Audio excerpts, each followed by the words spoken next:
Welcome to the Rewild Gear Podcast. Modern life, society, and responsibilities have domesticated us. But now it's time to rediscover your adventurous side. Whether that's camping, hiking, hunting, fishing, or just spending time in the great outdoors, this is the podcast for you. Join us as we get back to the wilderness and rewild.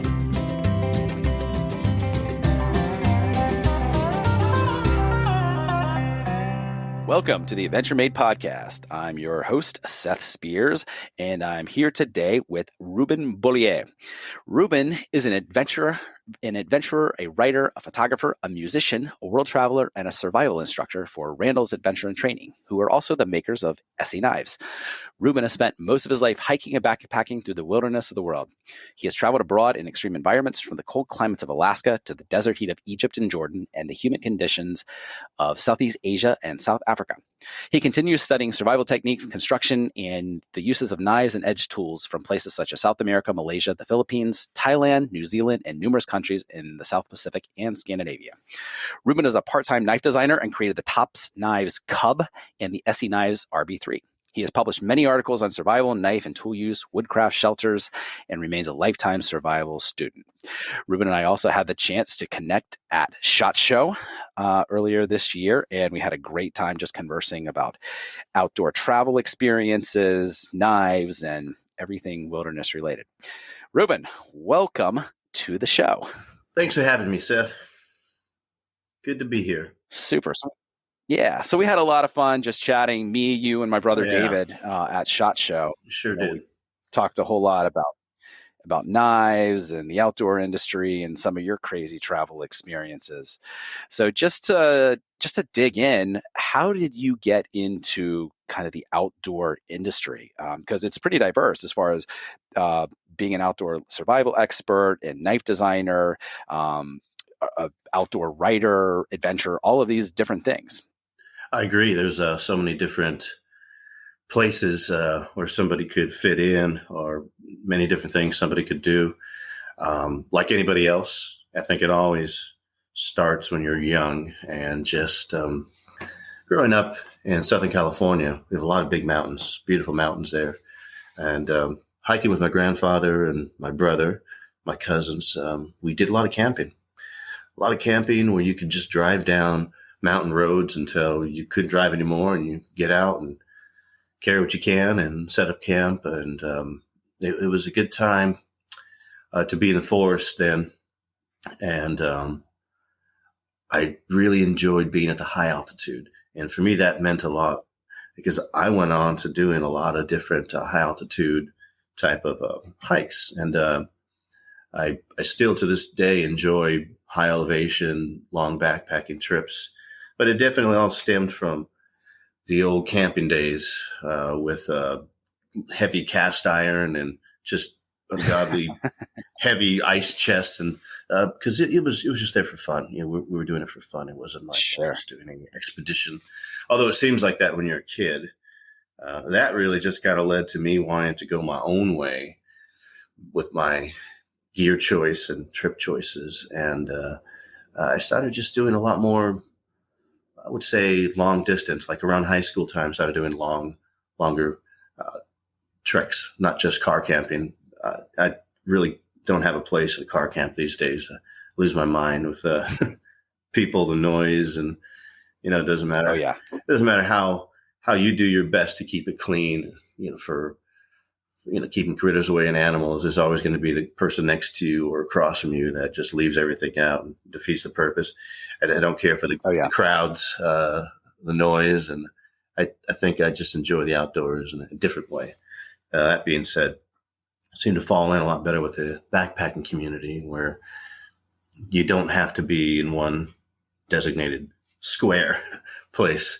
Sometimes you have to. When you're doing big climbs, there's a base camp, and that's understood. But it just really got me doing a lot of hiking trips, backpacking trips that were meant to be quick, fast, peak bagging, as they call them, just to get up and see the view of a high peak. And in Southern California, we have several peaks that are above 10,000 feet that are amazing to see, to camp on, to camp in. It was probably the most important time for me to get into outdoors, skills related things, because when you're just backpacking, you have a great understanding of gear that you carry. And when separated from that comfort zone, that pack, it's a different thing. It's a different thing. And having things on you that you could signal, make fire, do basic survival tasks on you, with you, is rare for most backpackers and hikers. I think you can relate to that. Some people might just be going out for a quick day hike, and just because of that, or if it's a close car camping trip, you get complacent and you don't really think you can get turned around and not be seen for days or hours or a week or worse. That just led to practicing skills and trying to get better base of skills out of whatever I had, and still trying to keep very lightweight. All that backpacking and those types of trips just got me doing a lot of things in my area in Southern California that I was pretty happy with physically, because there were challenging times. Eventually, I believe it was my cousin who asked me, what are you going to do next? You just did Mount Whitney up and down. You did Grand Canyon up and down, and Gorgonio and San Jacinto, that are all about 12,000 feet peaks, I think. Yeah, about that. And it was just kind of like running out of cool, big things to do about 2006, 2007. And I always wanted to go on this jungle survival trip. I used to see a little ad in a magazine for, that was with Randall's Adventure and Training, where they take a group of people. And it just looks like a pure punishment for 14 to 16 days, long treks and things like that. But I think for most adventurers, most people who like this kind of community, I don't just mean backpacking and hiking. I mean people who really like the outdoors, the adventure part of it, maybe the romance of it. Somewhere in their head is the jungle. And to many people, that is like the ultimate, the pinnacle of some type of outdoors adventure, a great trip. And for me, it definitely was.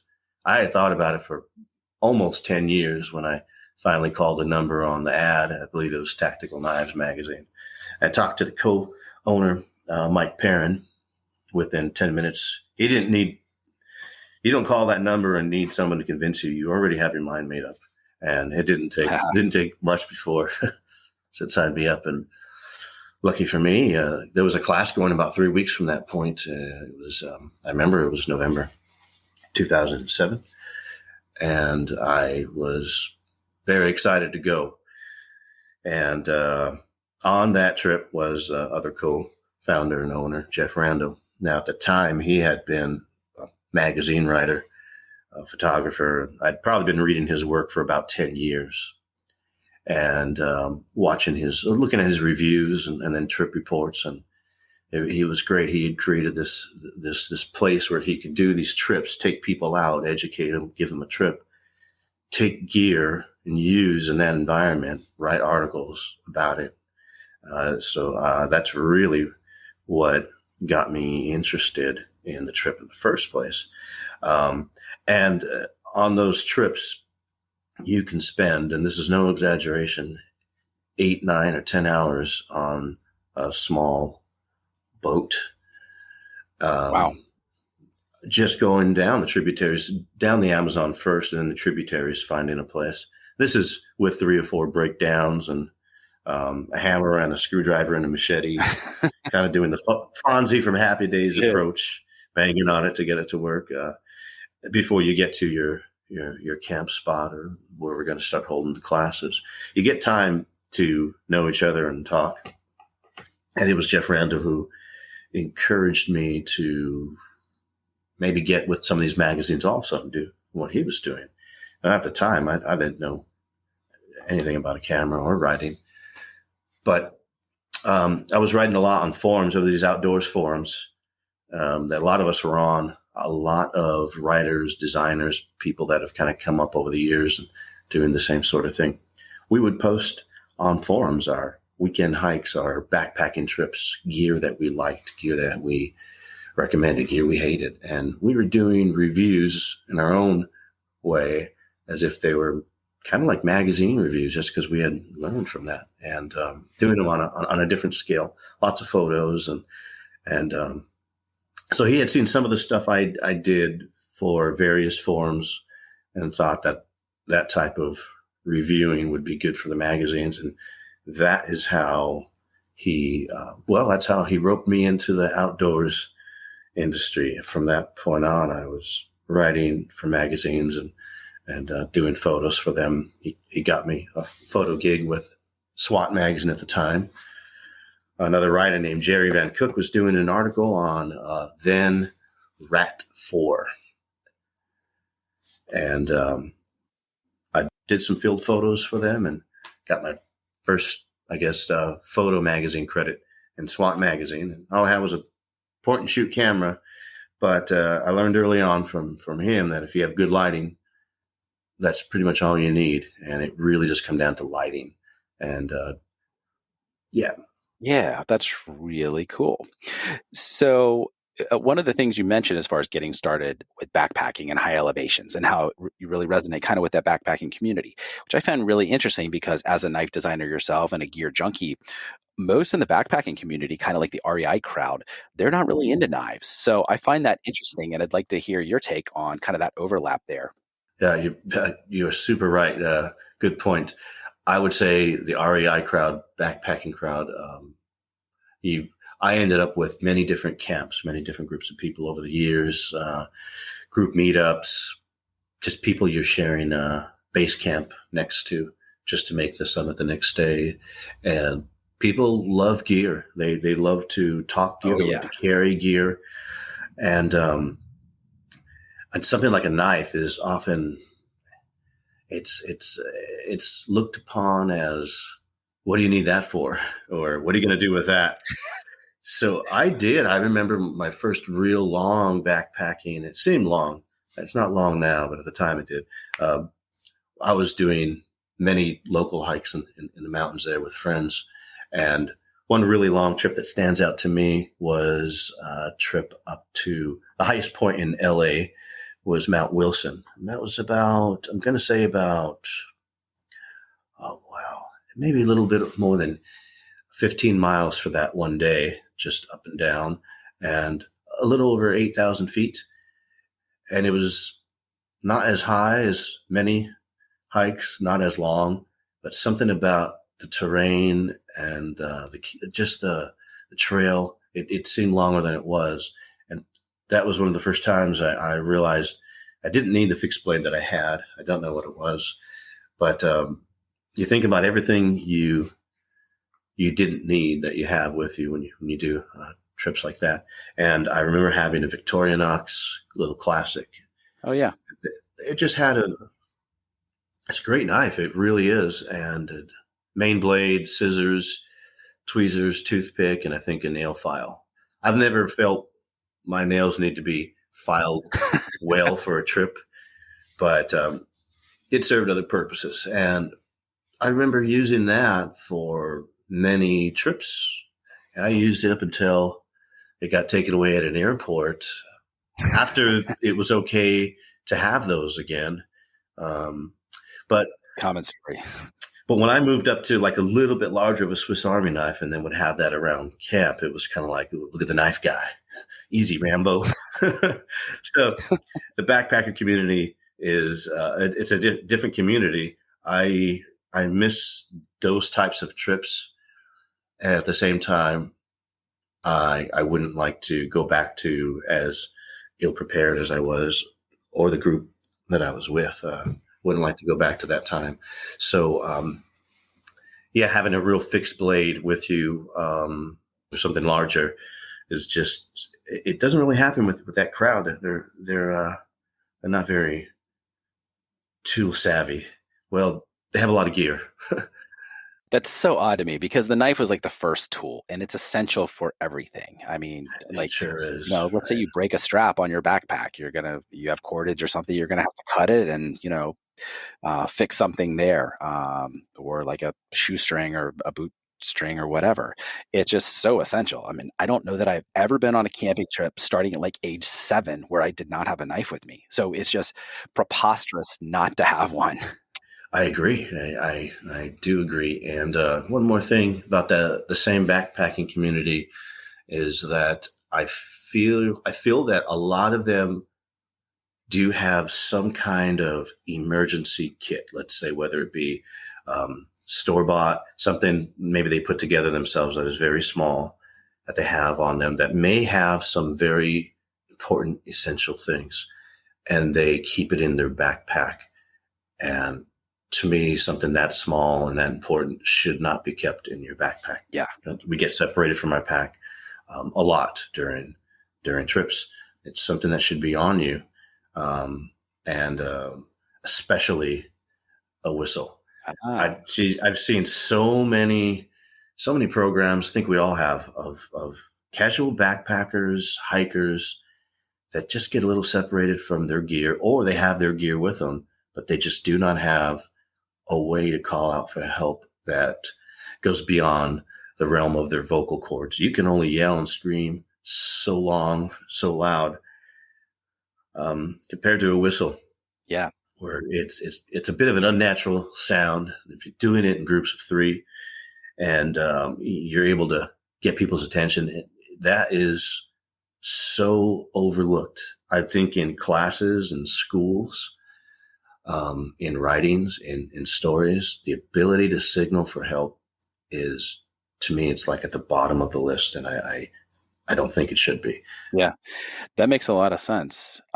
And, we're seeing a lot of the new backpacks where the chest strap that comes across will have a whistle built in, which I think is Mhm. cool. I've seen that.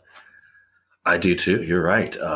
Company I do a lot of work with because I like their products, and I've just been using their stuff for a while, is the SOL company, Survive Outdoors Longer, and Adventure Medical Kits. Now they are under the same umbrella, Adventure Ready Brands.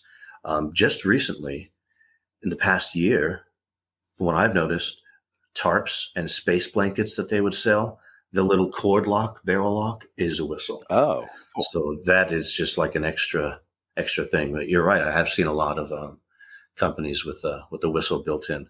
I don't use those types of backpacks, but that doesn't mean I'm going to be without a whistle. Yeah. Reuben, you had mentioned earlier about really enjoying the higher altitude trips and excursions. So tell me a little bit about that and how you, when going to those higher altitudes, I'm guessing that's above 10,000 feet, what you do as far as to prepare, whether that's for altitude sickness or just getting acclimated to the thinner air and things like that. Right. That is that's a good question, and it's a little hard to explain how to get ready for high altitude. From what I understand, on all accounts, there's very little you can do to help that. Hmm.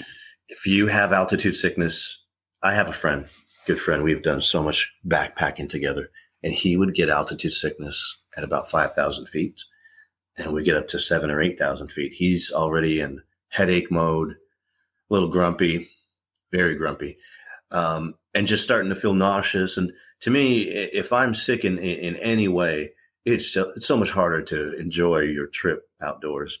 And I've heard people with little tricks and gimmicks for high altitude.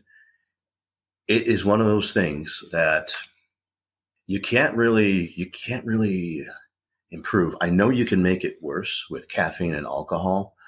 That will dehydrate you. Dehydration is going to give you a headache, and it's going to make everything's bad from that point. I have never heard of or come up with seen anybody use anything store-bought, any old remedy that that helps you with high altitude. I believe you have it or you don't. And I have a friend, my first trip to Mount Whitney, which is a little under 15,000 feet, is it's considered the highest hiking trail in the U.S. People will argue, no, it's Denali. Denali is not a hiking trail. It's mountaineering, ropes, ladders, all kinds of bad endings Definitely to not movies. hiking. No, you're not hiking anymore. So that being said, it has about a 30% success rate. It did in 2007 and 8 when I was doing it. Wow. And to be on a mountain like that with hundreds and hundreds of hikers, I'm not going to say thousands because they limit the amount that goes into that area a day. And to see all different styles of gear, of pack carry, I'll say that. And really physically, you do what you can. You do the miles you can. You do as much altitude as you can. It's important to train for high altitude hikes with high altitude hikes as close as you can get. You don't always have that luxury because Lone Pine in Southern California, which is kind of like I'm not going to say it's the base camp, but it is like the small desert city at the bottom of Mount Whitney, is at about 5,000 feet, maybe a little bit lower. And you have a lot of people coming over from Japan and Europe to hike the highest mountain in the U.S. They don't have that elevation there. They just don't, most places. So they are already at a disadvantage when they arrive, and acclimating in Lone Pine at 5,000 feet, that might be the highest they've ever been. Wow. So staying there for a couple of days, I'm a huge fan of acclimating. That being said, I have never had any effects of high altitude, whether it be Mount Whitney or Cusco, Peru, which Amazing. is a very, very high altitude.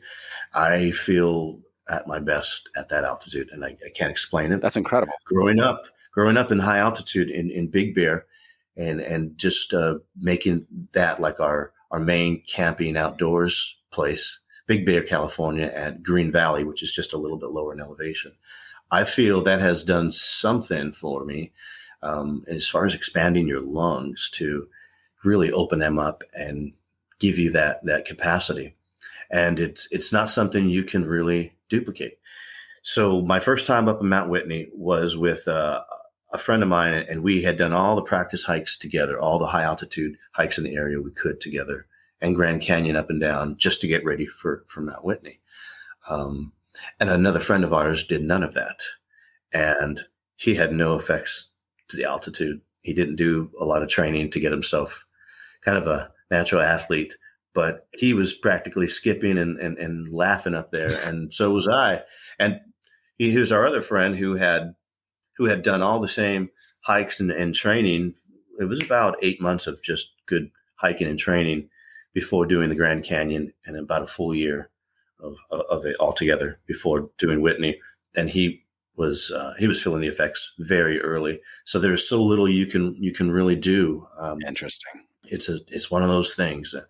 And last time I was at a really high elevation, I believe it was 2017, when I was in Cusco, Peru, before doing Machu Picchu. And I didn't feel anything. We did a lot of walking and hiking up to the city is beautiful, and it's kind of like there's the surrounding mountains even higher than the city. I believe it's somewhere around 16,000. Don't quote me on that. I get things confused sometimes. But the hotels, like in a lot of hotels you check in, there was that bottle of water that you can have, complimentary or not. Yeah. In Cusco, the hotels have this air canister with a little mask, so you can for oxygen. Use that. Yeah, for oxygen, right? And it's interesting to see that. But altitude is no joke. I have seen people with edema on the trail, and at 15, oh wow, 15, a little under 15,000 feet, you don't really get the kind of pulmonary edema and cerebral edema like you would in the Himalayas and higher. Sure. But you do get the start of it. And when I say the start of it, I think you may have seen clips of people's eyes kind of bulging out from the pressure, the edema in the head, right? Cerebral edema. And the start of that is a very bad headache, pressure building up. So you see a lot of that in Mount Whitney and even places lower than that. It starts off with a headache. You're irritated. You irritate people around you. You get a stomach ache. Everything seems to be hitting them at one time. And they become kind of a liability to be on the trail. And it has nothing to do with their legs, their physical fit. And this is something extra that you can't really plan for. And when you think you've done all you can, you get surprised because around 13,000 feet, people there's actually a stop and a sign that says 13,000 feet, but it seems like something magical happens between 13,000 feet and 14,500, where you either take a serious turn, not in a good way, Yeah. or you keep muscling on. And it's just, it's something I recommend any serious climber to do, is try some high altitude backpacking, and that will force you to fine tune your gear needs, and you'll think of everything you didn't need. At 13,000 feet, I saw this girl who was probably about maybe not even 5 feet tall. She had a pack on her at 13,000 feet that was about 40 pounds. Now, it's customary to leave your gear at the 12,000 foot camp and take what you need for the summit and come back down to the camp. It's not a dangerous thing to do because there are hundreds of people on the trail. You would never really have a chance to lay there hurt for more than 5 minutes. There's just so many people on the trail willing to help. So you take what you need, the essentials, and you go to the peak and you come back down to your camp. She, like many people, packed her fears, and you get a backpack and people fill it with things that they're afraid of. They will have everything that they're afraid of with them for even a short distance. And that kind of hiking is dangerous because, well, you're expecting someone else to have to carry you and your gear weight if you have a bad episode or you fall down or you hurt yourself. So putting that on somebody is not a good idea. Gotcha. That's a good overview about it. Personally, the highest altitude I think I've been is usually when skiing. So, and that's usually 13,000 feet, maybe 13,500 is probably the highest. That's pretty high. Yeah. I mean, it's up there. And so I typically notice like the first day, like usually getting into the slopes or whatever in the evening and, getting acclimated to the condo wherever we're staying. And I'll just start to get a headache and kind of that pressure. You just feel a little off. And one of the things that I found that really helps is usually taking a Motrin, like a couple Motrins that first day, and then just drinking a lot of water, just a shit ton of water. And that has helped. And then usually like some supplements. And are you familiar with the company Wilderness Athlete? I am not. So they make supplements specifically. I think they were designed for hunters and getting them acclimated for high backcountry hunts. So they have a supplement specifically for altitude to get you acclimated. You're supposed to start taking it like a few weeks before, or maybe it's a week before you're going to be at that altitude. And so I did that over the summer when we went on a backpacking trip in Montana. We were about 10,500 feet. And I think that definitely helped. Definitely seemed like it. The other thing that I've noticed that seems to help is like taking a lot of electrolytes, drinking a lot of water. And so I'm a big fan of Element, LMNT.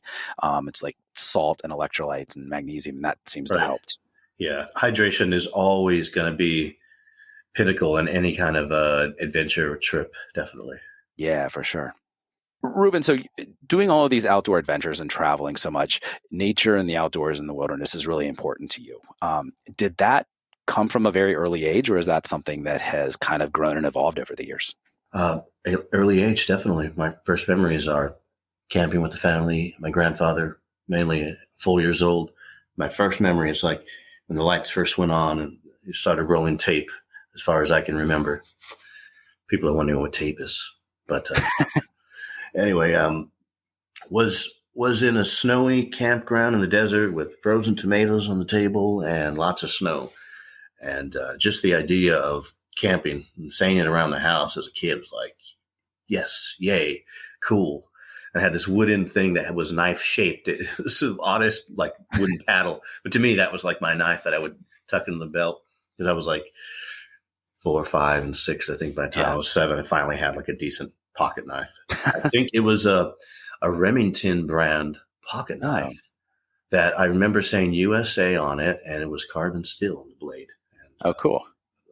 I could be making that up, but I remember that up until several years ago. That was kind of rare to see that. Yeah. I don't see many carbon steel pocket knives these days. Yeah, exactly. Interesting. Now, you mentioned getting really involved with some of the different outdoor forums. Are you still involved with any of those? And what are some of your favorites? Well, I have not been on a forum for a very long time. But from about 2001 to about going to say 2018, I was on them like religiously, and I would do lots of trips, and I would post a lot of photos and write out a lot of different things. And it was well received for a long time. And some forums would kind of just talk to you on the side and ask if you could do a trip report every week on. And at the time, I was doing so many practice training hikes for San Jacinto and Mount Gorgonio and Bertha Peak and Big Bear and Mammoth Lakes, Grand Canyon, and Mount Whitney, which we did 2 years in a row. But all the practice hikes to me were always harder, actually, than the actual big climb itself. Interesting. Yeah. Hard to explain, but they were. So I had a chance to post a lot of backpacking trips and not a whole lot of survival stuff, believe it or not, or knife stuff, because I was not such a big part of that community until about, I'm going to say more 2002, 2003.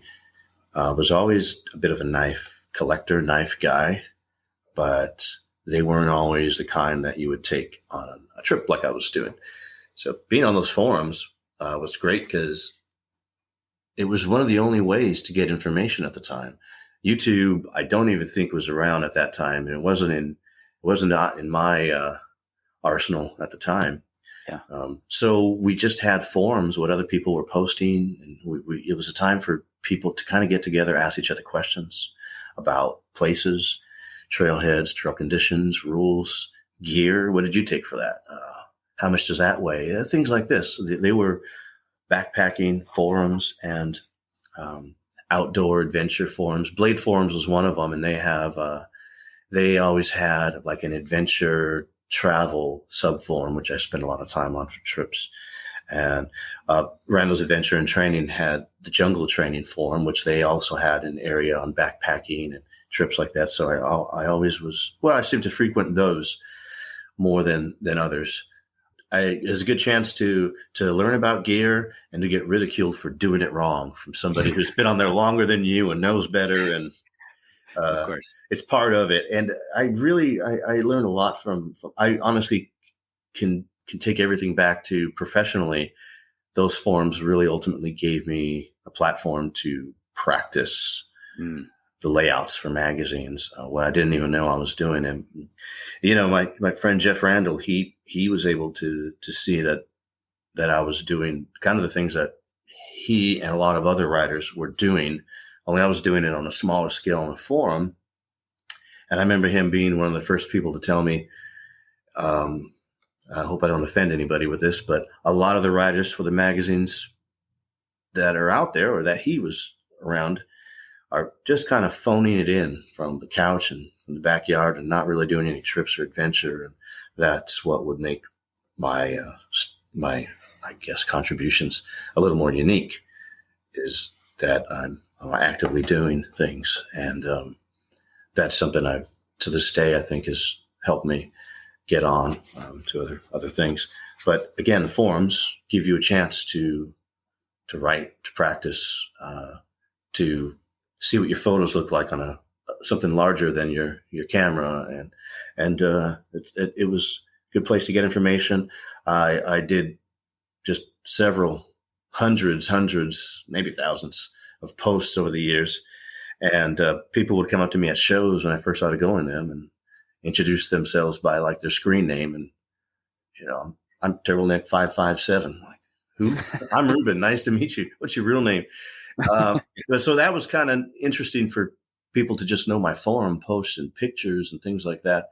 I got to the point, Seth, where the amount of work I felt I was really putting into forum posts, trip reports, and trip reviews was exceeding what I would say takeaway was from it. And that was 1 to 20 people posting back cool pics.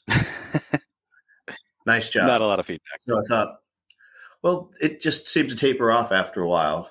And I was just it was expected, like, oh, there's a trip guide with all these stuff. I just kind of stopped. I stopped, and I was already writing for magazines at the time, and I'd rather put the time and energy into something that's going to, I guess, just be on a different scale. And once I got on Instagram, thanks to Shane Adams, he had pushed me for probably a good 2 years before I got on to get on, that it would be better suited for somebody like myself.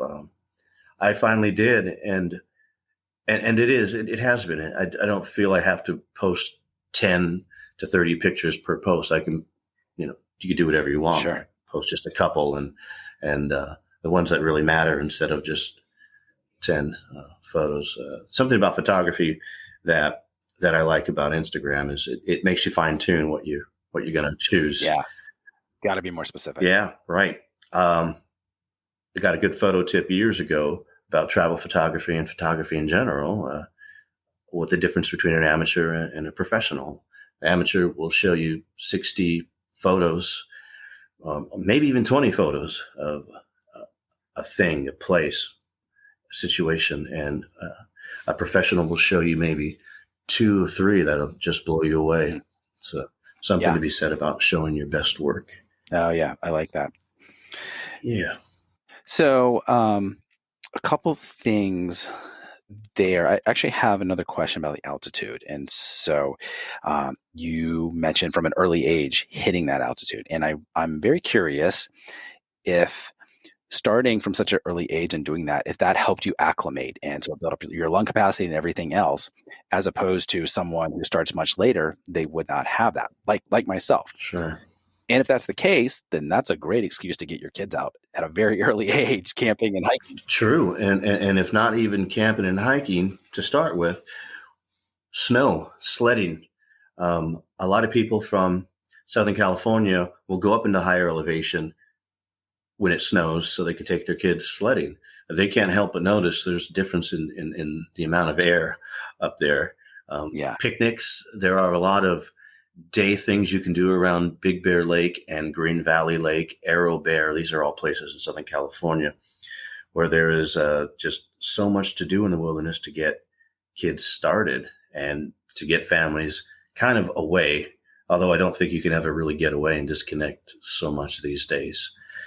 I do believe, Seth, that has helped me tremendously because I have never had altitude issues, sickness. And there's a reason why certain times of the year, you will find a lot of professional fighters up there doing road work. Because they go up there to train for that altitude. So when they go to Nevada to fight or any other place, most likely they won't be that high unless you're in Colorado. You won't be that high. So that really does something for you. They're not sucking wind like their opponents. Right. And as kids, we were just actively hiking and running. And that has to do, I do believe that has something to do with your lung capacity over the years, and consistently going there has something to do with that. And I do believe that it is something that has helped and still does help. But I have not been in that type of high altitude for a very long time. So anytime I'm any place where it looks like there's a little bit of an incline to hill, I just gun it a little more, a little harder because I miss it. Yeah. And I do feel the feeling people get from bungee jumping and skydiving is the feeling I get when I'm very high on a mountain and I'm going fast. And I tell people I'm going to be rude. I'm going to go ahead. I just like to take it a lot harder. And it really, you do that, it just really expands everything in your heart. You're hitting a flow state, I think. Sorry? You're probably hitting a flow state. Oh yeah, definitely. Yeah. I'd rather do that on my own, certain parts, certain sections. Yeah. Like, this is where I leave you. I'll see you on the other stretch on the downhill. And then the downhill, I'm dragging. I'm the last guy in the back, like Mopey. I'm always the last guy in the back. I just am downhill. I hate it. It bothers me. It's terrible on your knees. So bad. I used to use trekking poles, and I thought I like them for crossing creeks for safety reasons. You kind of feel like a spider with less legs, but more to grab onto, more to grip onto. But I'm a camera guy, so it was a hassle always messing with the camera. And I thought I'm going to do myself a lot better if I if I can just strengthen my legs more. And I always had relatively strong legs that rarely ever get sore, or blisters. Blisters are something I have not had in several years. I just don't get them. My feet are very coarse, Yeah. kind of hard, but I prefer it that way. In the Southwest, I often would hike in deerskin moccasins, not with a little shoe bottom, but just flat deerskin. And that's kind of a weird place to do it, but you can get away with it because it's dry. Yeah. It's dry, but there are a lot of rocks and things, and you kind of get used to that. You kind of get used to it. I like it. In one of the books I really enjoy, Horace Kephart's book, he talks about moccasins being the only kind of footwear you can dump your canoe and still be able to swim as if you're barefoot. You can walk on logs like you're a cat. Your feet will definitely kind of, we just did a lot of log crossings and things like that. So I really enjoyed them. I even went to Alaska and did some pretty, I would say, cool hikes and climbs with them.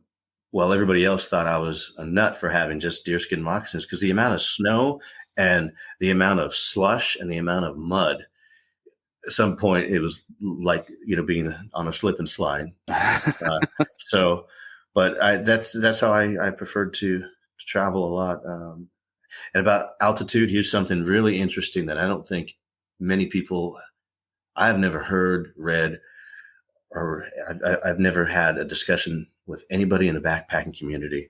And it was, again, Jeff Randall who brought this to my attention. And I think this is something that should be published or written, because it is a fact.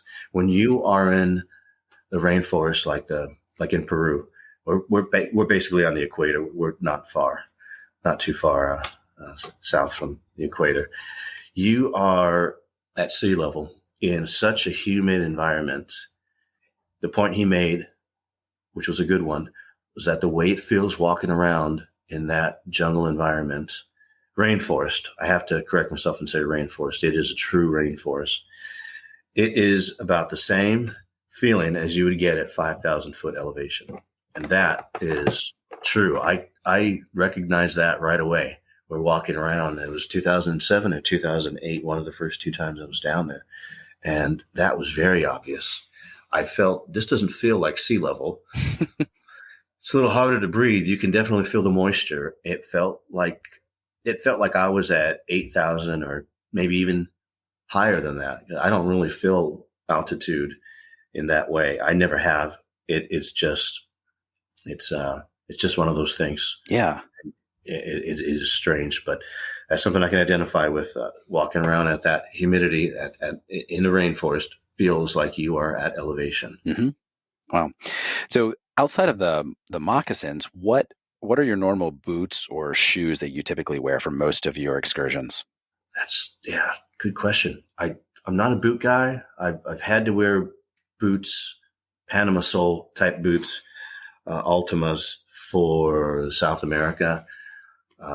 They are designed to keep your feet dry, because every step you take, you're squishing water out, and they do a good job. Besides that, I've had one pair of A Solo boots. Oh, I still have a pair of those that I've had for 20 years. I had them resold 3 times. Did you?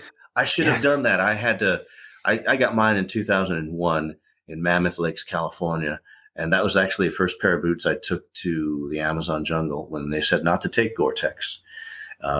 So being from a place called Show Me, Prove It to Me, I took them. And I think up until recently, my foot was on the website for, this is what it looks like when you take the wrong footwear. And it was immersion foot, trench foot. You've heard about it, and it's one of those things that creeps up on you.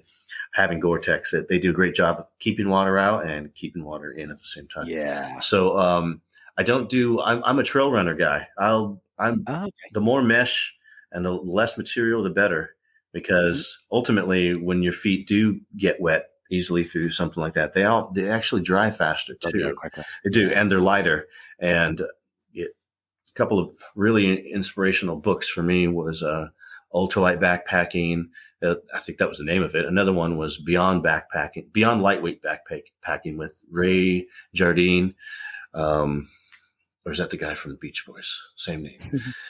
And he went into footwear and how, I forget what it is mathematically, but something about taking a certain amount of pounds off your feet takes that many pounds off your back and your shoulders and your body throughout this amount of time. Those were through hikers that wrote these books. So when I started using just very, very low Adidas, I started with Reebok, and then New Balance. Didn't like the way they wore. I would go through 2 pairs of running shoes a year. Mm-hmm. That's a lot of hiking. Yeah. I was doing a lot of hiking, but I finally settled on Adidas type of trail runners that I really enjoy. And they're very light. I try to replace them with the same model, if not something similar. When other people around me are wearing full-on boots, or even boots up to their knees in snake country and things like that, which I always found ridiculous, because snake is a smarter animal than people give them credit for. If they have a high boot, they're just going to strike a little bit higher to where the heat is, but that's okay. I've always been big on hiking. So if you give yourself a pair of moccasins or trail runners and you go on the trail for X amount of years, your ankles, your feet will figure out what their job is. They will conform to it. And they do. I've had several situations where the person behind me just went, "Oh man, I just saw your ankle, your foot, the way it rolled. Wow, that looked like painful." Yeah, like I definitely felt it give or something on the rock, but I have strong ankles, and it's not from carrying a lot of weight. It's just from miles. And doing it. And the more you put yourself in an uneven terrain type of situation, the more flex, the more your ankles, your feet, and your legs are all going to figure out what their job is. If you were to look at the many people that have a broken ankle or leg, have serious falls, get taken out of a canyon, by helicopter or whatever their mishap is, hiking, almost all of them have big old heavy boots. You can't correct your step so quickly. When you have a moccasin or a trail runner, a bad step, you can feel it. You can feel it. You can feel the ground moving, the rock moving. You can feel the displacement of weight, and you have a better chance to correct it than a clunky, heavy boot. You're almost like you have to go with it. Like, your reaction time is slower. It gets caught in things more. I'm not doing anything for people who like boots right now, but believe me, it's a fact. I've hiked with several people over the years that have had types of injuries that I don't think they would have had if they had just prepared themselves by letting their feet naturally develop. And so I'm a lightweight footwear guy. However, now I'm in the Northeast and there's snow. There's snow right now. It's snowing right now outside. There's snowing. And there's going to be snow this weekend. And when I got here, one of the first things I got was a good case of frostbite. Well, there's that. Wearing trail runners, like I was just advocating for. Whoops. And the deal with that is I was still living in California, from California. And Patrick is the lead instructor for the Randall's Adventure and Training School. And we were flown to Louisiana to do a class for an elite group of people in our country. And we were in Louisiana. It was December. Remember, this coldest it gets is about 50, maybe a little bit of frost. So I took my moccasins and my trail runners. Part of that trip was, after we were done with our training, I was getting flown to visit my brother in New Jersey, New York area, where I am now. And I don't take a lot of shoes. I don't know how many pairs of shoes you travel with, but I just had 2. And when I actually got to New York, they had a considerable amount of snow falling down. And I was going to be totally fine with that if it wasn't for my good friend Jay. And I had known him on the forums for years, and he loves snow, cold, rain. He doesn't like people, bugs, or snakes. So winter camping is perfect for him. And I've been in snow several times in trail runners and moccasins. It never bothered me. It wasn't snow quite like this or for that long. So when he said, hey, I'm going to come by and get you at 7 in the morning, we're going to be out in the snow, I just, okay, I have two choices here. I'll go with this. And it was something like over 36 hours of just being in snow on really, and it was probably 20 or a little bit below 20. And that trip alone wasn't terrible. I remember the feet were cold, putting my feet near the fire and just kind of rubbing them with your hand. That's very important to use your hands because you can feel more than numb feet. So one of the most dangerous things you can do is try to rewarm your limbs, your fingers, your legs, your feet around fire, unless you have some other indicator of what the true temperature is. And if everything is cold, you're kind of screwed. Yeah. I was just massaging my feet a lot, trying to get circulation going and getting them by the fire. I had some kind of woolish socks, which I never wear, but I did for this trip. I only wear very thin polyester dress socks. And that is something that is the best tip I ever got from the backpacking community is the thicker your socks are, that's not going to give you as much insulation and comfort. Leave that up to your shoe and your pad, your cushion in there. However, the thicker your sock, it's going to absorb more moisture. It's that moisture that's going to give you the blister. Having a very thin sock liner or dress sock dries out so fast, it can't give you the blister that you would normally get. Never thought about that. That's been something I've had with me since 2005. And this is the funniest thing, but I just hand washed a pair of dress socks I started using in 2007. It was the George brand from Walmart dress sock. Whoa. Polyester. There is not one hole or anything wrong with that. I had two pair. Oh my They're gosh. still going strong. And they have kind of a greenish, blackish stain in certain areas because I broke in my jungle boots with those. And the way they said to break them in was to get them completely immersed in a creek or a bucket and walk them dry. When you walk them dry, then they're conformed. And that peeling, that color transfer is on those socks. So they always look kind of dirty and grungy, even though they're not. And to me, I attribute that as one of the reasons I don't get blisters from hiking like people would. I can not hike I've never gone a month without hiking, but I can not hike for 2 or 3 months and not get a blister because I'm not using cotton and I'm not using thick socks and my feet sweat a lot. So having thin socks, super important. Now combine that with your breathability of a mesh trail runner. Now that's kind of further the drying, it's furthering it. So for me, I'm in a good place with that combo, despite what people want to wear, whatever works for them or makes them feel comfortable. I'm okay with. I don't fear bad steps on the trail. It could happen, but I don't think that is going to take my ankle out. Maybe in my old age, it will. But it's so interesting to hear all the different opinions when it comes to the gear such as this, whether that's socks or boots. I break all the rules. Yeah. I'm like the anti-gear person. And people who hike with me have been around me in a camp. They're just, the jokes and the comments never stop because I literally have a very small backpack that is bright blue and looks like a shopping bag. I think we're getting ready for the SHOT Show. And Patrick messaged me something like, "Do you have your grocery bag full of all the all the gear you're going to need ready and packed for the week?" Nice. Something like that. Reuben, so out of all these adventures and experiences, what's the biggest life lesson that you've learned from nature and the outdoors and just spending so much time in the wilderness and the jungles? Well, wow, life lessons. Wow. Who says I learned anything? I would hope there's a couple of lessons tucked away in there someplace. I think there is just a handful of things can get you by and get you through.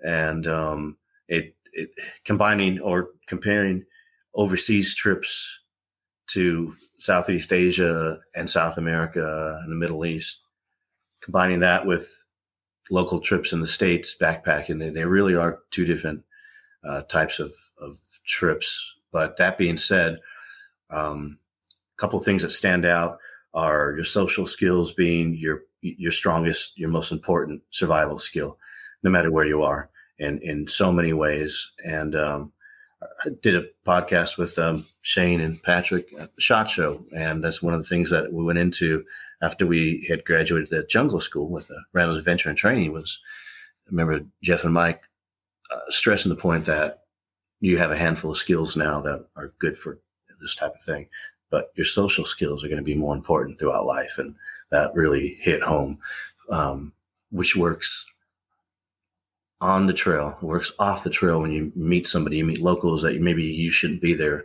They're not expecting to see you. It works in airports where there is a language barrier. It works when you accidentally stumble into somebody's property in a jungle environment and you don't know how to properly explain yourself. Wave, smile, things like that go a long way. That was a huge lesson because it could be applied to making the wrong turn and ended up in the wrong part of town and having to just not be a threat and just trying to talk your way out of it. Yeah. Verbal judo, right? Yeah, exactly. Things like that. When traveling, I've gone to several places where kidnapping Americans and Canadians and Europeans is a big thing. It is a known thing. It is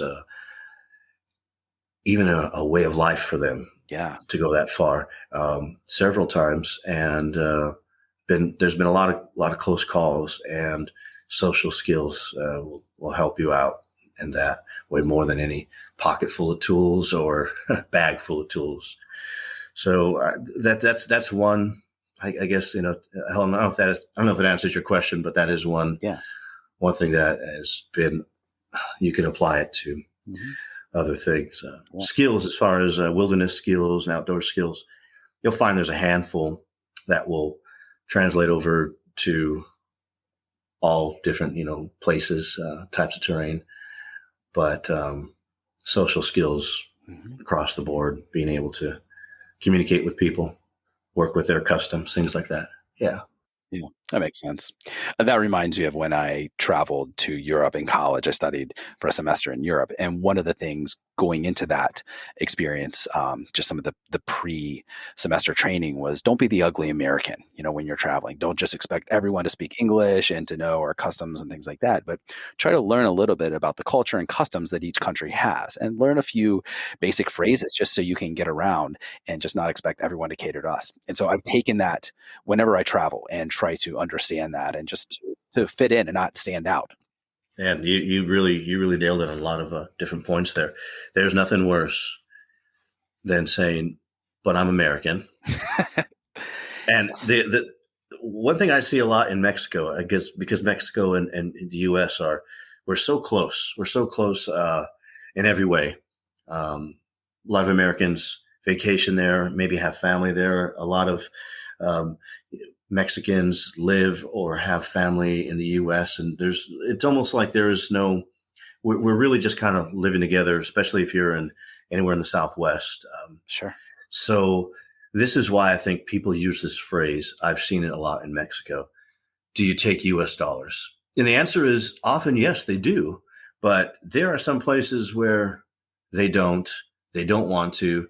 They like to use their currency. They actually like U.S. dollars because they could tell you a higher price or something. Yeah. But just that statement alone flags you, lets everybody around them and yourself know.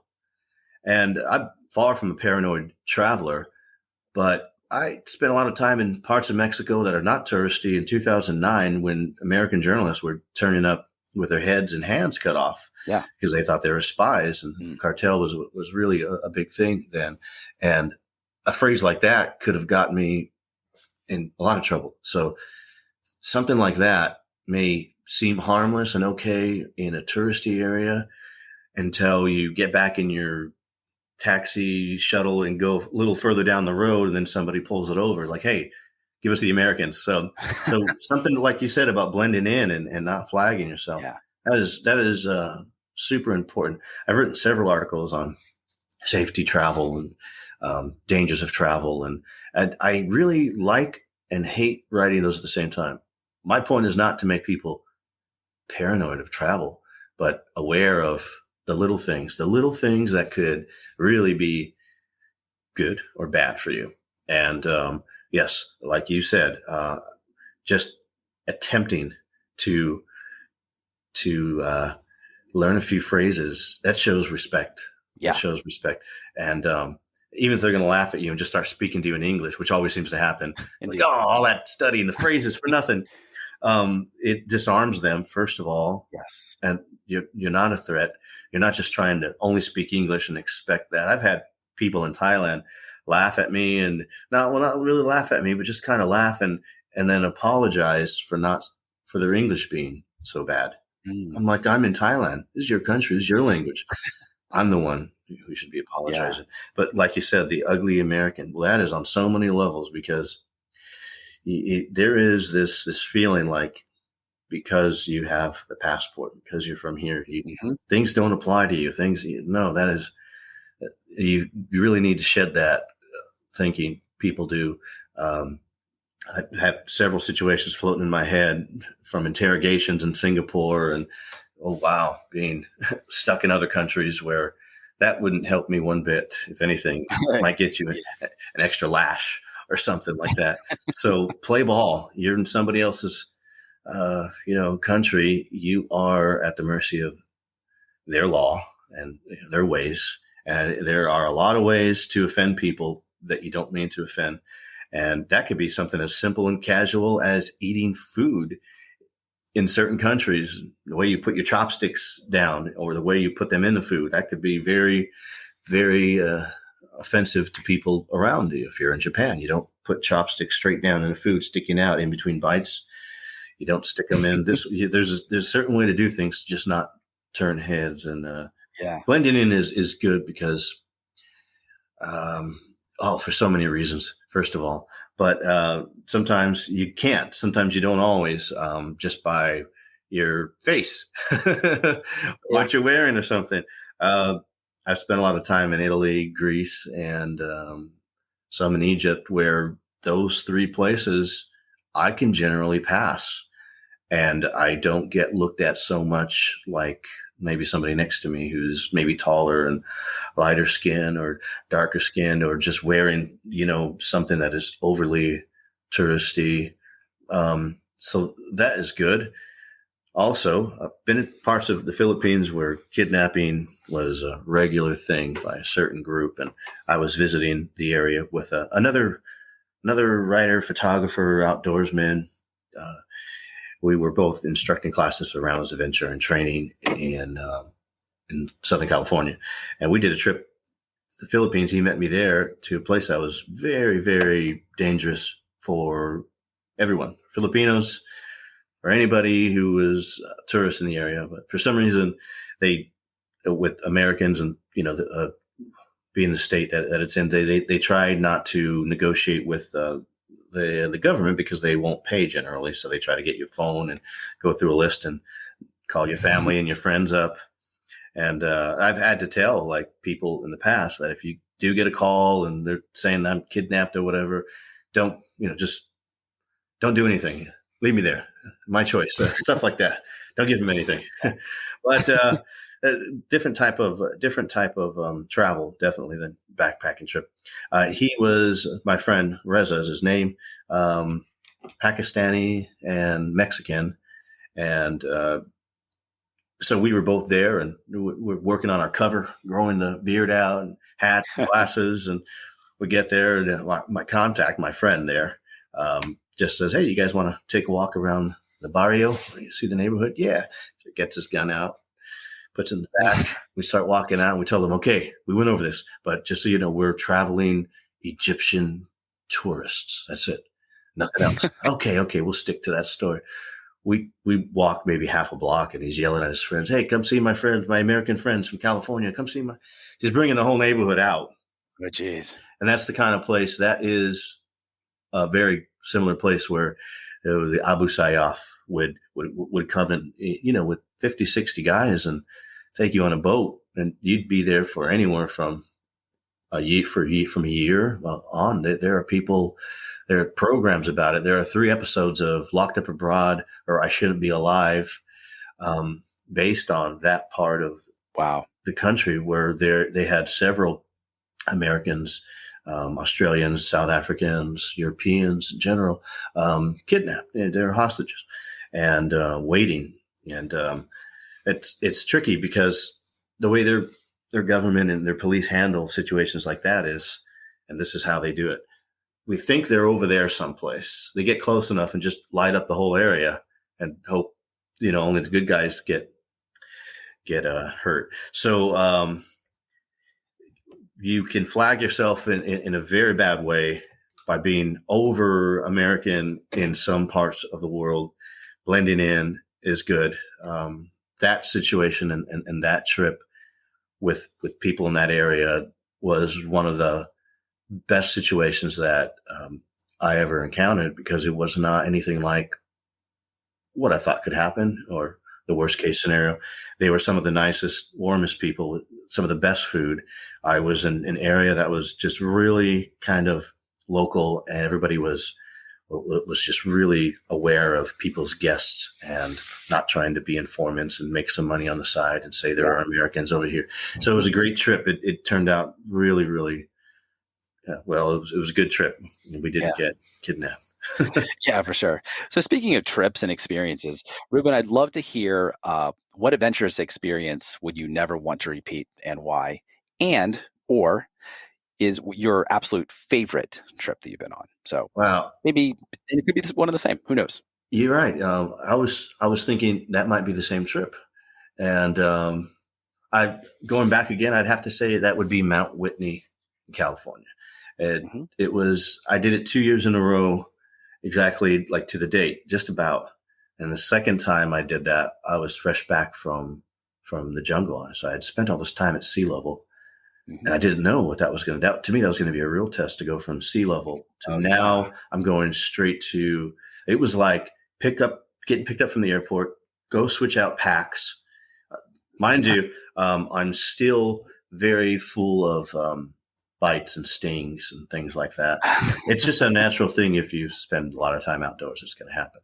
So that I need to change out gear. And that very night we headed straight to Lone Pine when I got back from the jungle. So some people like a few days in between or something.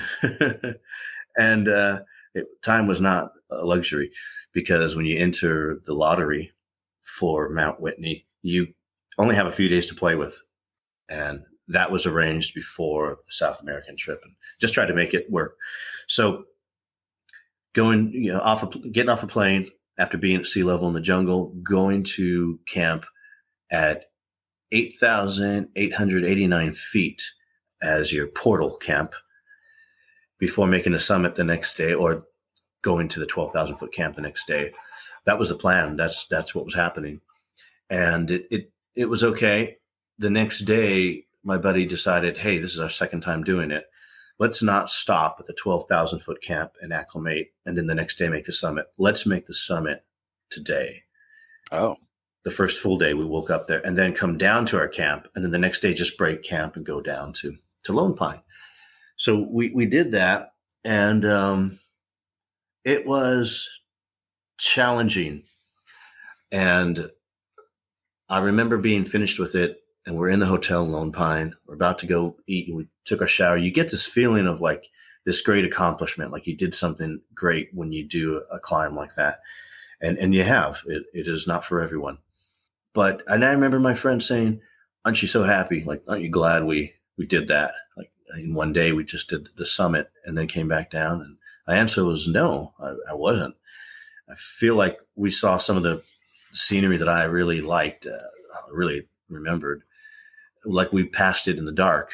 A lot more terrible things could have happened in the dark. We were the only fools making the summit at night. We didn't get to the top till about 10:30. Oh, wow. We didn't get back down to the 12,000 foot camp till about midnight.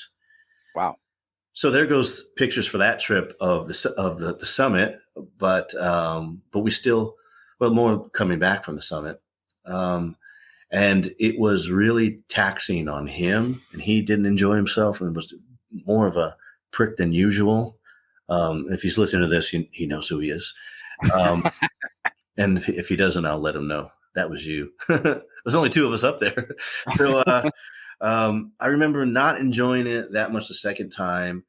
And not wishing I hadn't done it, but just not wanting to do it again, because it's almost like if you've ever gone to a place so amazing that you really enjoy and the thought sits with you and you may never go back there again. To me, that is like, it is a shelved, amazing experience.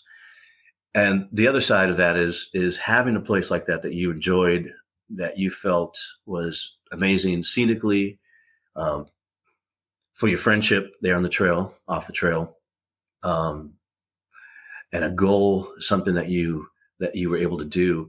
And then now you go back a second time. Well, it's like part two of a great movie. It's almost never as good, and you're trying to recapture that.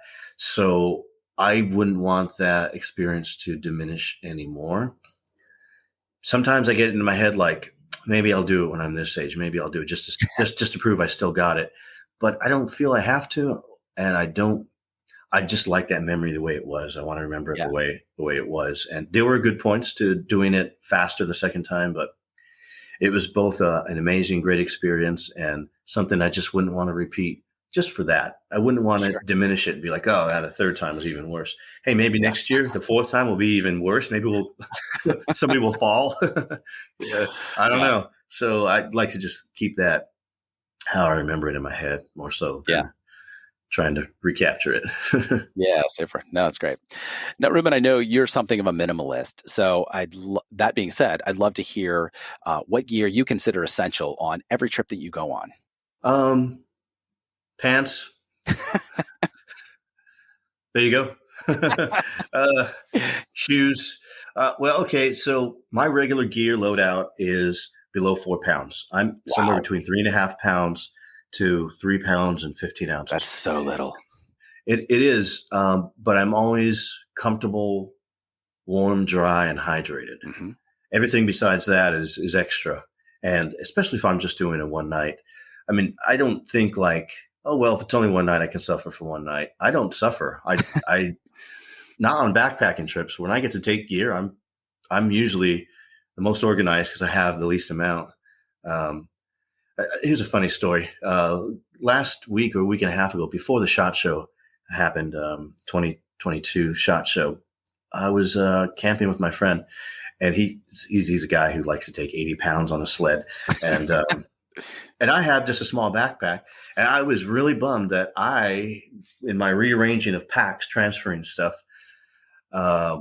left one Ziploc bag out that had a flashlight that I use as my only main light, headlamp, and a little life straw to just drink out of whatever and not have to worry about it. And I think like a little packet of tissue. I have like one Ziploc bag with like those three things. And somehow it ended up not going on the trip. And he kept making a joke about, you need to start making a gear checklist for all your 4 things that you take. Because, when I forget one thing, it's like, that's a big part of the gear, the kit setup. My kit is super simple. My loadout is almost the same every time. It has been. I don't own. People often ask me what kind of sleeping bag and what kind of tent do you use? Mm-hmm. Well, that's an easy answer. I don't own a sleeping bag or a tent. I haven't in several years. I've obviously been a tarp camper for a long time. Or if I'm in a place where I just know the weather well, I don't even bother setting up a tarp if I know it's just not going to. But that doesn't mean I don't have a tarp I can reach down and grab and throw over me like a blanket. So that being said, very simple. I use a platypus 2-liter container without the hydration straw and all that, because that just gets frozen and useless in the winter. Yeah, it's another thing to carry. And although I like the straw and the idea that you can just sip from it, I don't like the fact that you can't just like take a big drink and gulp from it. Yeah. I like that. Sometimes that's necessary. So my hydration, my water carry is just that platypus 2-liter. And then I have another one that is cut in half. That is just my scooping bowl. Sometimes our water sources, will be like this deep and, 2-3 inches. There's good clean water or water you can disinfect, but it is hard to scoop. How are you going to scoop it when you need flow and gravity and certain angle? So having that second platypus cut in half gives me a bowl. It gives me a bowl to eat out of if I wanted to. It gives me a way to scoop up water. So that's my hydration. I only use torso pads underneath me for insulation. That's a Gossamer Gear. Gossamer Gear is a big company that I deal with. I've been a trail ambassador with them for several years. And I use one of their packs that I've modified to be even lighter.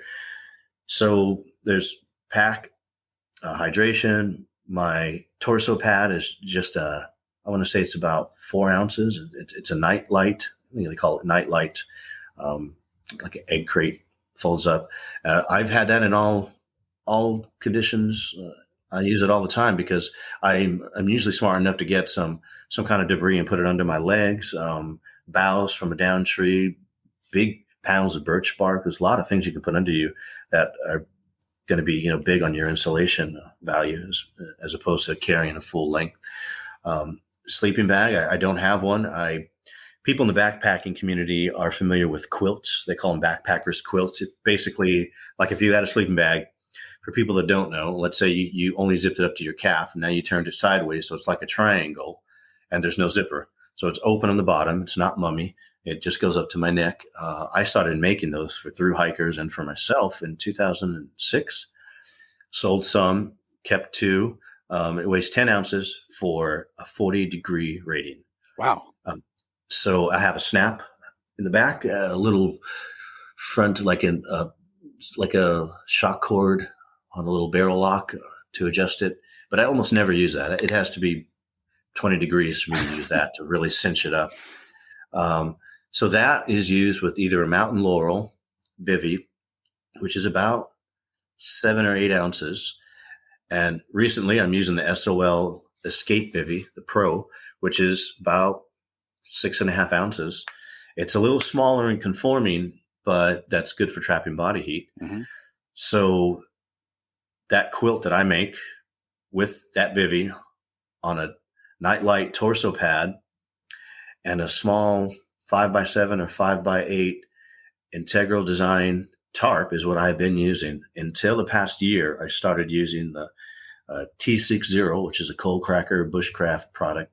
It's about the same size, only it's xenon material. Still nylon, so it doesn't stretch as much. It has 2 tie outs. I have it in a really bright orange. They have a lot of other colors, but I look at a shelter as something that could actively be signaling at the same time for you if you need it to be. So that for the last year has been my go-to tarp. I've used it several times. It has 2 tie outs already there. So all you're doing is tying a shoelace around 2 trees and staking down the 2 ends. So that is my shelter, backpack, water right there. What do I boil in? I'm old school backpacker, Foster's beer can with a top. The top is removed with the safety can opener. The safety can opener removes the top of the I call it the pot, kettle, and there's no sharp edges, and you just bend that little finger tab up, so now you have a little handle. That is a little more stout than your average soda can, beer can. Sure. It's wider, it's shorter, and it holds a lot of volume. I want to say 750 mil, maybe more. And I just put a little a wire hanger bail on that. That weighs about I'm going to say 1/4 of an ounce. Okay, so and I've had the same one for 6 years, all through Alaska, all through Norway, crazy. All through the jungle, and I have kept that with me for so many years. It looks brown and black and gold, all kinds of stains on it. It's got just soot on it, a little doo-doo on there. It's just got a little bit of everything. It's just like, so, and I use that. I've used the same one for several years. It wasn't until just last camp trip, I went to dry it near the fire, and we had been burning oak for about 7 hours, and I just didn't watch it enough, and it was empty. So it just kind of burned a hole in it. So now I'm on the second one, which is the second one I've used in 6 years. So that is and I usually only boil water in there. Or we'll make spruce tea, hemlock tea, pine tea. Yeah.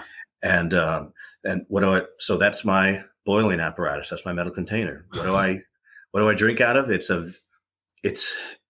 Van de Kamp. I feel like they were some little sausages at one time. Mm-hmm. It's very short. It's probably about 3 inches high, nice and round. And I cord wrapped it with jute twine, like whipping, like you would apply whipping to the end of a rope or a sheath or something like that. And that allows me to hold it when it's hot. So that takes care of just about all of that right there. I always have a fleece with me in the pack, which is usually, if it's not Mountain Hardware, it's a certain type of REI fleece that is 7 ounces. It's a 7-ounce fleece for like a large size or a medium size. And I've had that with me for several years. So that takes care of that. I used to carry an extra pair of socks. I don't now. I always have one pair of leather gloves because I think leather gloves in many situations can take the place of a saw or an axe when it comes to procuring wood and processing it. If you can grab it and get it between two trees and break it, you're ahead of the game. It protects your hands. You can pick up hot things. You can drag a lot of wood, break it apart very quickly with leather gloves. Once your hands or your feet go wrong in the outdoors, your trip has changed drastically. Leather gloves they're heavier than other types of gloves. That's something I won't change out, and that I know what works for me. So there's that. Water filtration. I don't filter water. I just take iodine. Oh wow, the small ones, and I've had water from a creek, very small creek in Peru, where there is gonna say sloth and snake guts from lunch and dinner in the same water, but iodine works. It works. And in the Philippines, the resident our water source was this little, it was a large creek, kind of a river, and you couldn't get the water buffalo out of the source. Oh my God. So you get your water anyway, and iodine in boiling, or usually I'll do one or the other. I don't ever do both. Really? But yeah, I've never been sick on any overseas trip, any backpacking trip, any trip abroad, period, to date. And I do several of them. Yeah. So iodine, it works. You can get some nasty water locally. You don't have to go that far from it. So iodine, I use that. I have a bandana. I always have orange or blue cotton, colorful, loud bandana. It serves many purposes.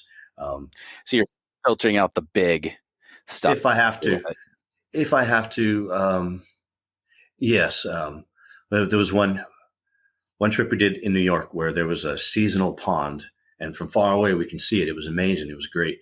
And it was like super nice looking from a distance. But when you actually get there, you have to go through about 50 meters of the nastiest, darkest, blackest water.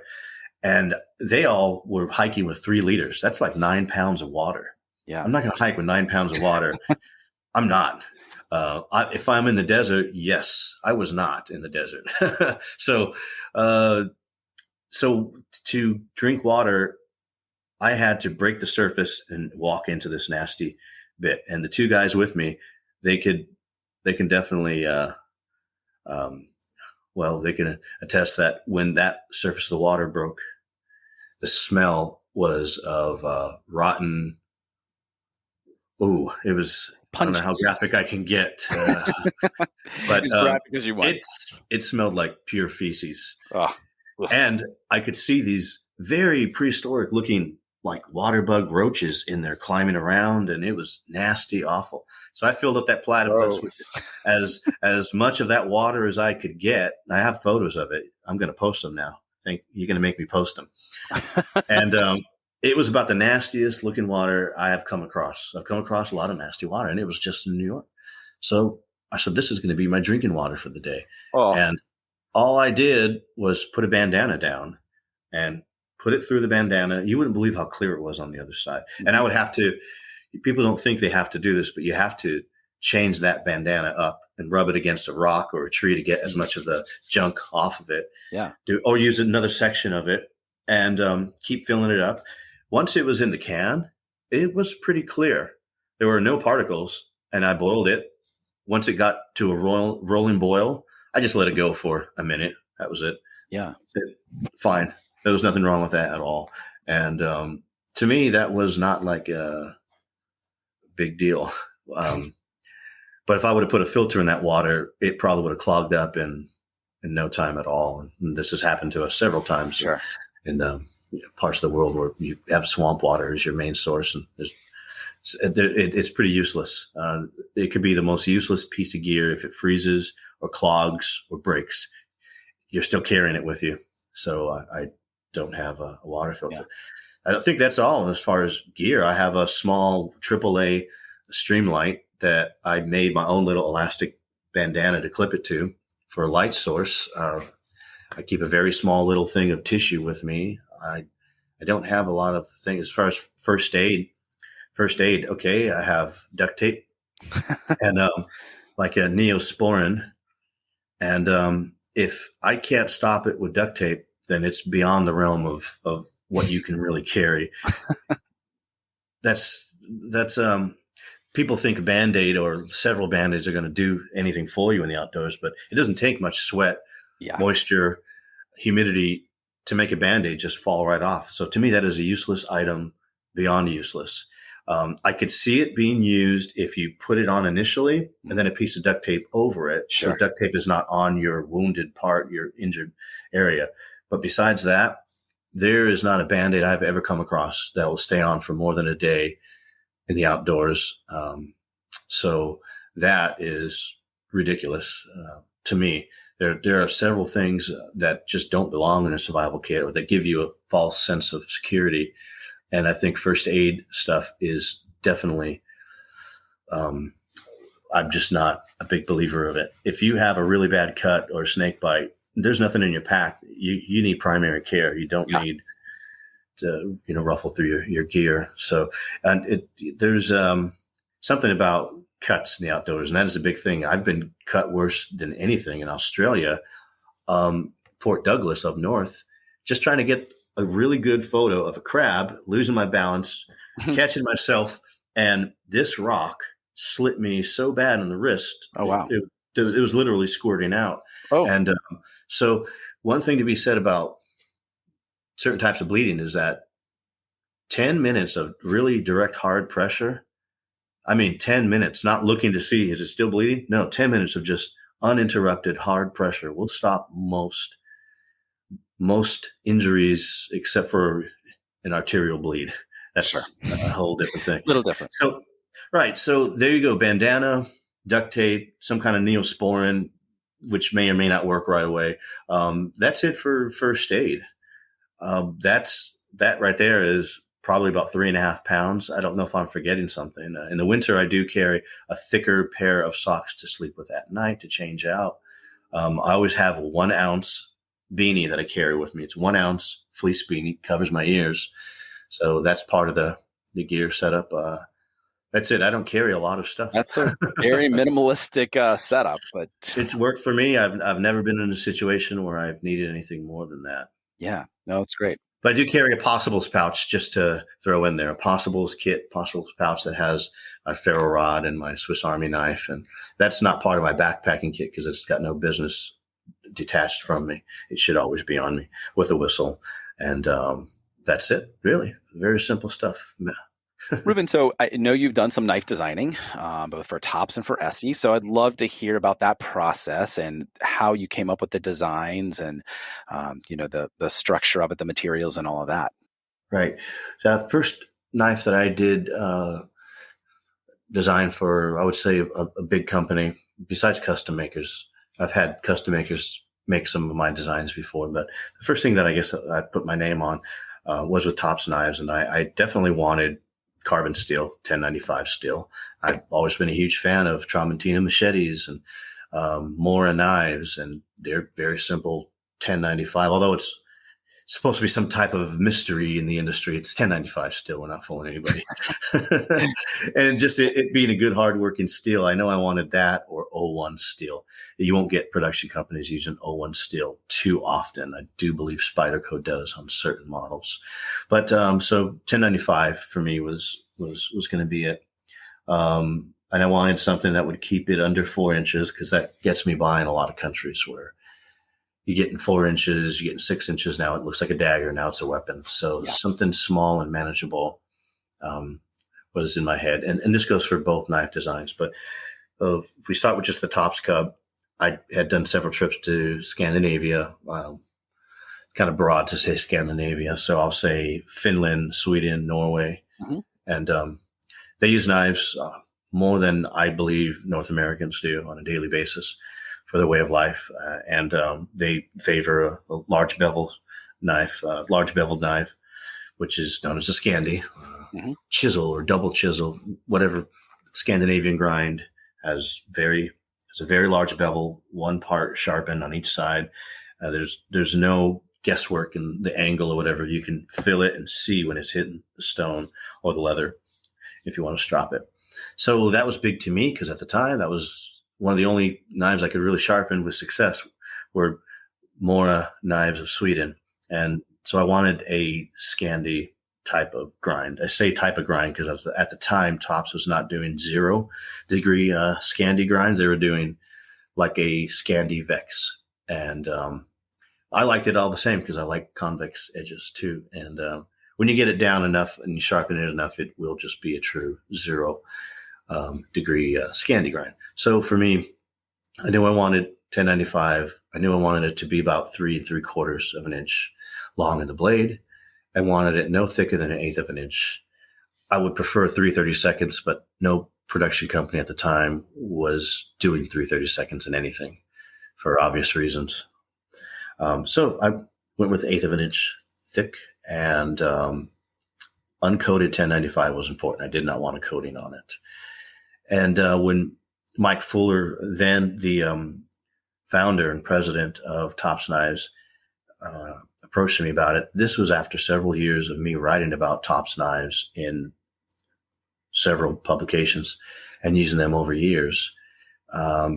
He said, well, he wanted to have a phone conversation, and that's usually when it was something important. And he wanted me to come up with the design. And at that time, a lot of writers in the industry had their own design first in with TOPS. And so it just seemed like it was my turn next or something. And I told him I don't see anything wrong with the knives that are out today for me to come up with my own. Like, why? This is great. This has been going for a long time. What am I going to add? There's nothing new under the sun, as they say.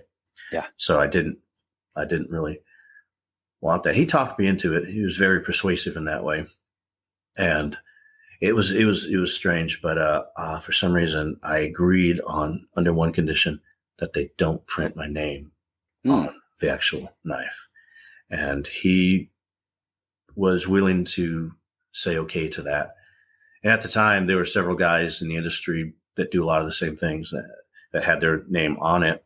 And I didn't want my name on it. So they accommodated that and got the prototype, and it was pretty good. I remember sitting down with Leo, who is now the president of TOPS Knives, the main guy, El Jefe. And I just remember, like a sketch artist, describing it to him and him just writing it out. I'm like, that's it.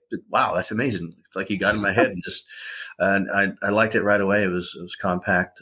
It's a compact utility blade, just like the acronym CUB, not combat utility blade, like some people like to joke around and say it is.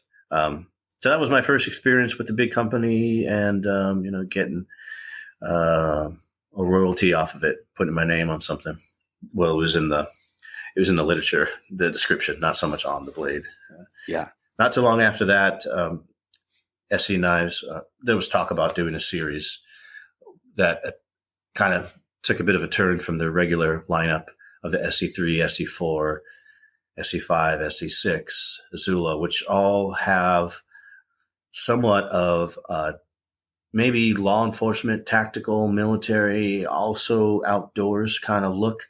This line of knives was going to be geared towards the backpackers, the woodcrafters, the bushcrafters, guys that don't need the black coating, that want a 90-degree spine as another tool. And the Camp Lore edition was born from that. from ESEE Knives. You might be familiar with them. They basically are using instructors and people in the know. At one time, Dave Canterbury had a design in it. It never really went all the way to production, but people in the industry that have done something in the industry, teaching, just been contributing to the outdoors industry and been using ESEE Knives were used to design, like James Gibson, Patrick Rollins, and Cody Rowan, Ashley Emerson, myself. So that was going to be a different face of ESEE Knives. Mm-hmm. And it was something very different for the company to come out with uncoated 1095, leather sheaths, a 90-degree angle, and on my model to have a Scandinavian grind. These were all new things for them, and they did it quite well. I'm happy. I still use today. Yesterday, I still use my original one. It's not really the prototype; it's the first production. The first prototype I actually gave away at a blade show. Oh, wow. A drawing. Yeah, I'm not really attached to gear and equipment and things like that. So for me to give it away was like, "You sure you want to do that?" Yeah, I can get another one. Nice. And that was interesting because you naturally take what you did last and you try to improve on it or change it up a little bit. And I really was proud of the handle for the ESEE RB3 knife, mm-hmm. Just because it was like two knives in my head, the most comfortable knives I've ever used. One is a Mora model number 1, classic. And another one was the ML's version of a Kephart knife, which was very contoured, rounded. Nothing said you have to put your finger here. It was like a blank canvas. Sure. And it was comfortable in that way. And I think we ended up with a broomstick style handle that is universal with the RB3. And the way, the Rowans were able to do the handle where it was rounded. And at that point, every knife that they had done had flats. Mm-hmm. Flat section to the scale. So it was quite a big step for everybody involved with the company. And it was interesting, cool to be part of that process. Yeah, no, that's great. Reuben, we're coming up on time here, but just a couple other quick questions. What outdoor brands do you see are doing just a great job of product quality these days? Well, I would have to say one of them that I don't know if it would interest so much of the survival industry people as much as the backpackers and travelers is Gossamer Gear. They have been a brand I've been using for a very long time for backpacking, for traveling, for hiking.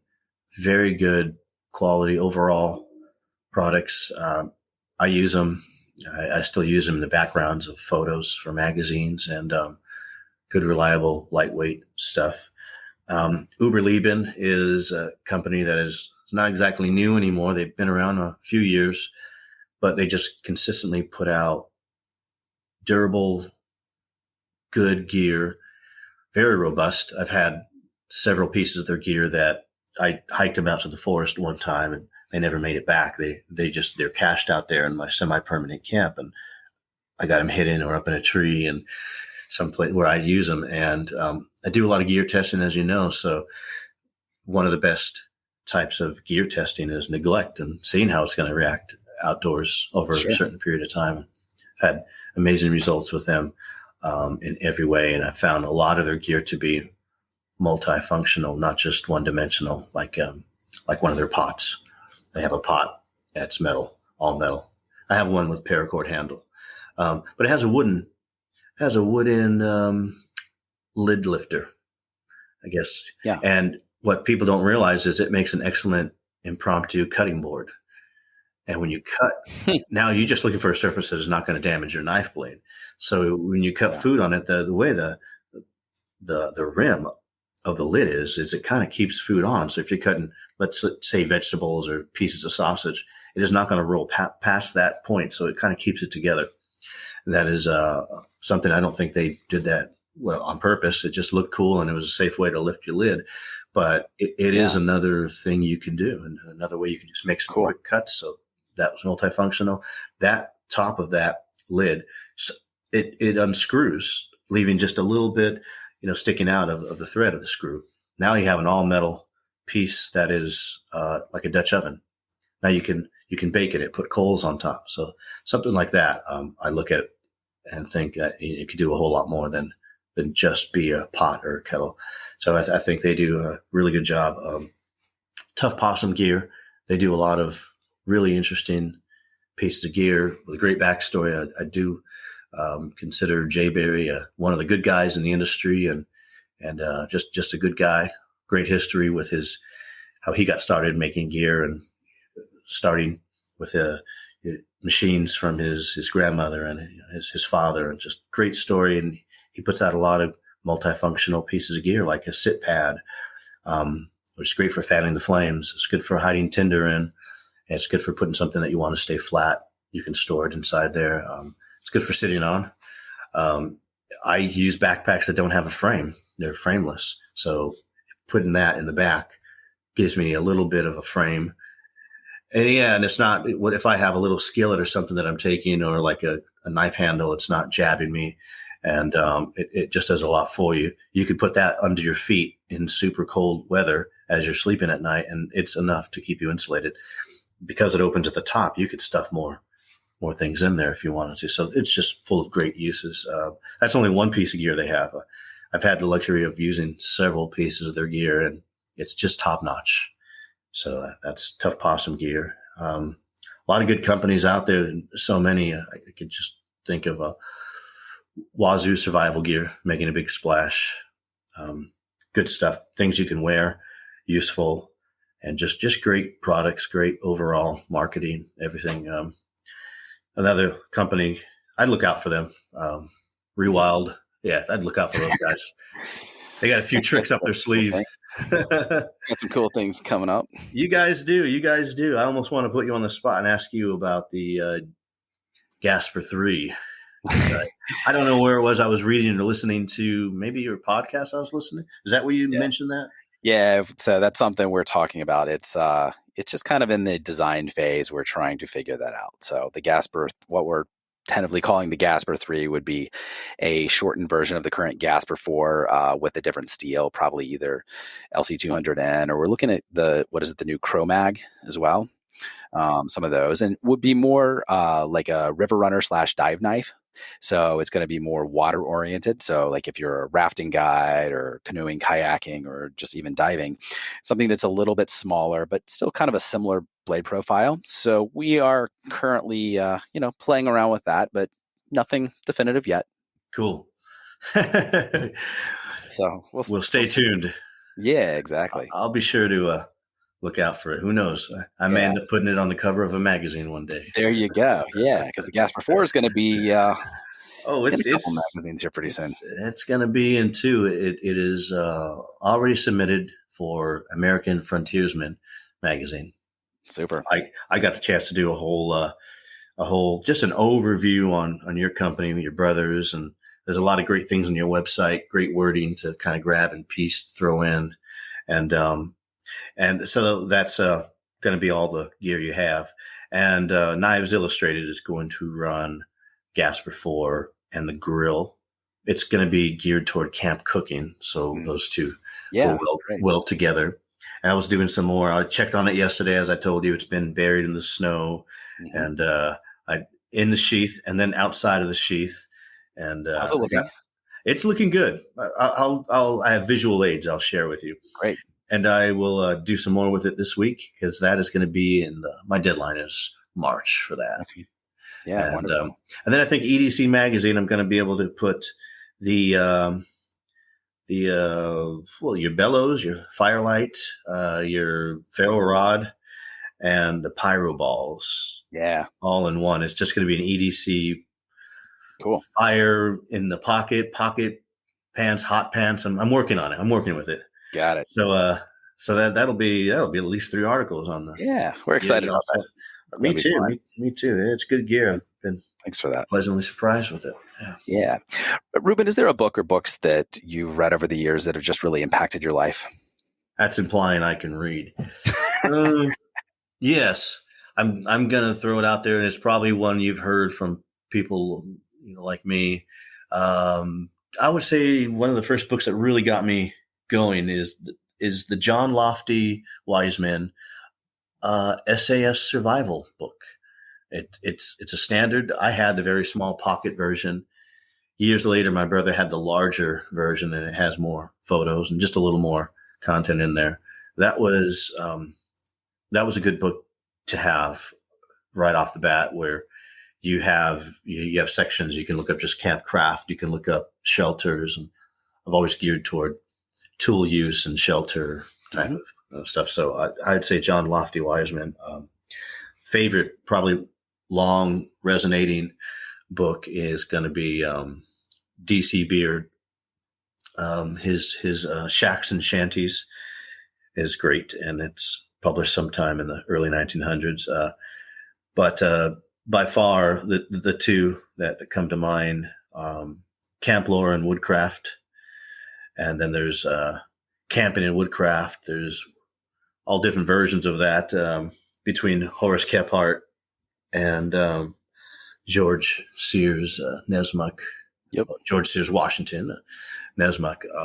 Super, super huge. I can recite passages from them to fit most occasions. I often do and quote them in magazines. I think the things they were saying back then still holds water today. And Horace Kephart, his book has just become the encyclopedia, the go-to. Yeah, the classic. It is. I have one from 1912. I also have another version from 1917 or 1918. I know my friend Patrick has probably all different versions of it. But his design of knife, the fact that he really fancied, so he says, an 8-ounce headed tomahawk. I have so many tomahawks. The lightest one I have is 10 ounces, so I don't know. But I guess interesting. Yeah, and he used to call it his little trick, his little camp trick. And maybe a product opportunity for you there. Well, it's definitely been done. There is some kind of literature on the Coal Cluster brothers. These brothers coming out with gear, Yeah. So those books I would definitely and I have to say, Bushcraft from Morris Kohansky, the late great. That was a 1986 publication, but I think that is the best book that describes saw, axe, hatchet, and knife use. It is, he says, the most amount of information in such a small passage. That is hard to do, and I really like it. Yeah. As far as knife use and how to, that is the book. If somebody said, what's the best knife use book? That is it. And I like how he stresses just how most people gravitate toward it. I'm a fan of what works. I'm not a fan of this technique, but most people gravitate toward using their thumb on the spine to do a lot of things. And I don't think I have in probably 12 years. And it's just the way he describes it and why. And I really think that impacts the way people make their feather sticks, fuzz sticks, whatever you want to call them. Thumb on the spine is usually the one reason why they don't stay on the stick. And I like just his thoughts about the knife blade, the thinness, the handle, and the diagrams in the book. Onto saw use, his explanation of it is great. It's safe. And he goes on to saying that it is one of the only safe ways you can use a tool in the dark if you had to, and probably the only safe cutting tool a blind person could use. Wow. Or somebody who has had eye damage in the outdoors. So that's a very good point. Saw. That being said, I've been cut worse and more often by a saw than any knife or edge tool ever. And if you've ever been cut by a saw, it doesn't leave an easy to fix cut. You can't just sew it up. It's quite jagged, like a jack-o'-lantern took a bite out of you. But yeah, definitely Bushcraft, Morris Kohansky. That is a huge book for me. Well, we'll get all those added to the show notes. Reuben, this has been so much fun. What is one piece of advice you'd like to leave with our audience? Well, I would say when it comes to outdoor skills, whether it be travel, recreational, hiking, camping, do it. Do it more. Do it often. The more you do it, the more you'll like it. You'll enjoy it. I'm going to quote something off your website.